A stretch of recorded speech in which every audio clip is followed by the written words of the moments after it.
Coworker stole my identity to apply for promotions in my name. Said, "You'll never find out." I set a trap, gathered proof, and got him fired for identity theft. Now he has a criminal record and can't get hired anywhere. Let me set the stage. I work for a logistics company in Cincinnati, Ohio. It's not glamorous, but it's steady work, and I've been with the company for about 8 years. I've built a decent reputation for myself. I'm the guy who stays late to fix problems, picks up the slack when someone calls out, and keeps things running smoothly when chaos hits. I'm not trying to toot my own horn, but I've worked hard to prove I'm reliable. So when a team lead position opened up, I figured it was my time. I've been gunning for that role for years. It's a small step up, sure, but it comes with better pay, more responsibilities, and honestly, it felt like validation for all the effort I've put into this job. I updated my resume, wrote a solid cover letter, and submitted my application the day the position was posted. Now, here's where things start getting weird. A couple of weeks go by, and I hear absolutely nothing. Not a word. I'm a patient guy, so I figure maybe they're just taking their time. But then, one morning, my manager Lisa calls me into her office. She has this confused look on her face, and I can already tell something's off. "Rutger," she says, "Yeah, that's my name, don't laugh. I thought you decided not to apply for the team lead position." I'm floored. "What are you talking about?" "Of course, I applied. I sent in my application weeks ago." She frowns and pulls up her email. "We got a message from you saying you were withdrawing your application. It was sent from your company email address." I swear my heart skipped a beat. "Lisa, I never sent that email. I'd never back out of this position." She looks at me for a moment, then nods. "All right, I believe you. But I'll have to dig into this, because that email definitely came from your account." I walk out of her office in a daze. At this point, I don't know what to think. Did I get hacked? Was it some kind of IT error? It didn't make sense.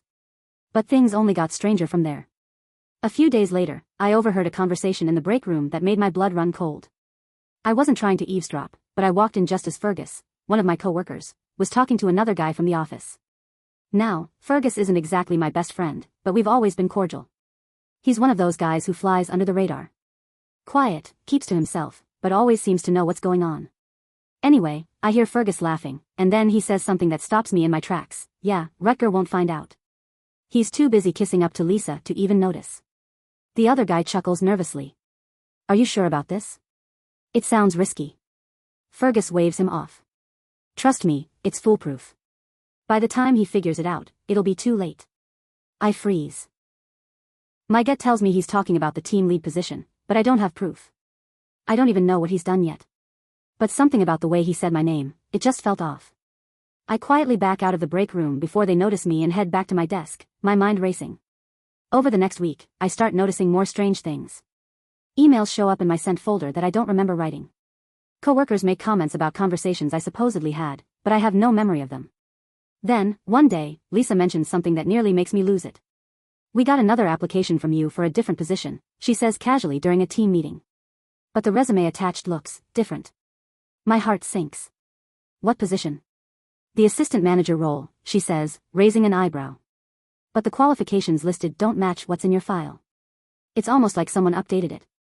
I tell her I didn't apply for that position, and her expression hardens. "All right, Rutger, something weird is definitely going on. I'll look into it." Now I'm on high alert. Fergus has to be behind this. I don't know how, but my gut is screaming at me. So I decide to do a little digging of my own. First, I start by checking the access logs for my company email. I'm no IT expert, but I know enough to figure out that someone else has been logging into my account from a different IP address. That's all the confirmation I need. Then I set a trap. I create a fake job application for a role that doesn't exist.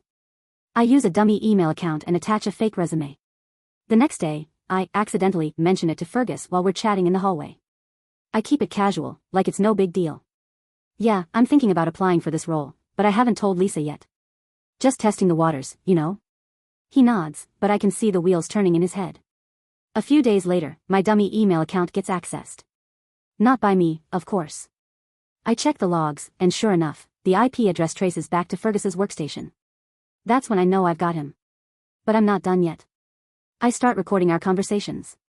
Ohio is a one-party consent state, so I don't need his permission.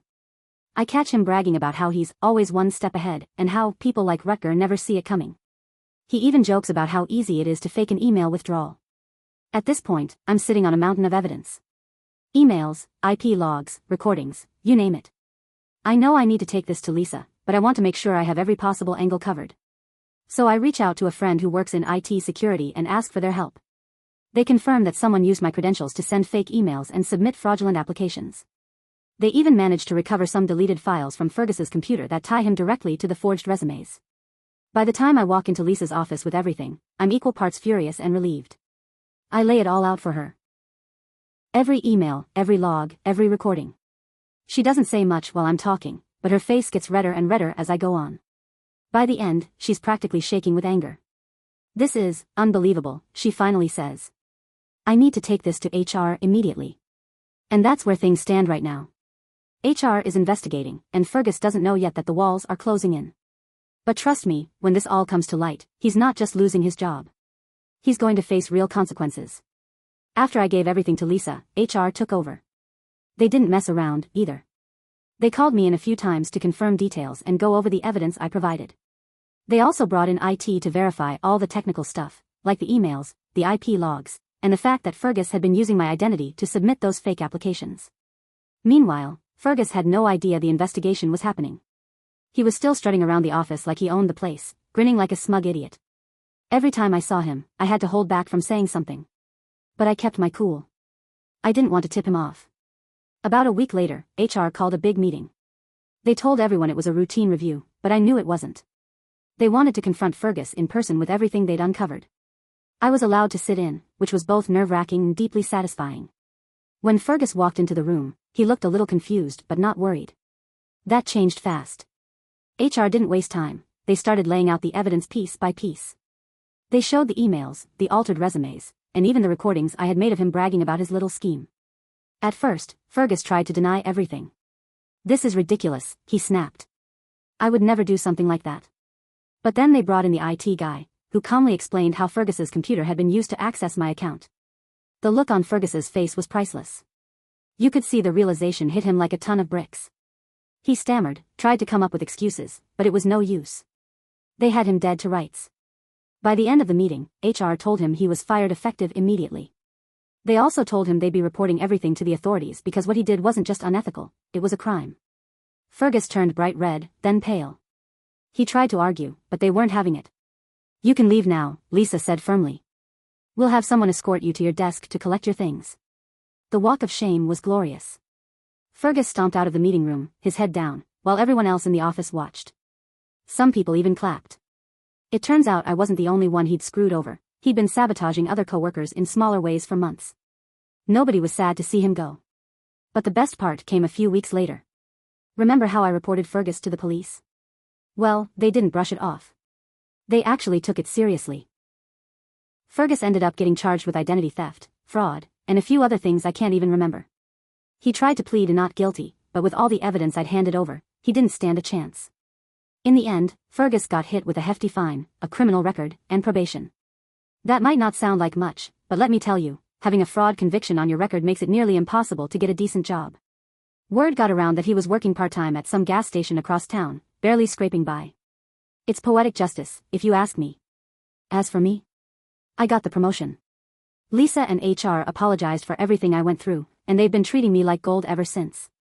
It feels good to finally get the recognition I worked so hard for. But honestly, the best part is knowing that Fergus can't pull this crap on anyone else ever again. And every time I think about how smug he used to look, I just smile. Because now, he's the one stuck cleaning up someone else's mess.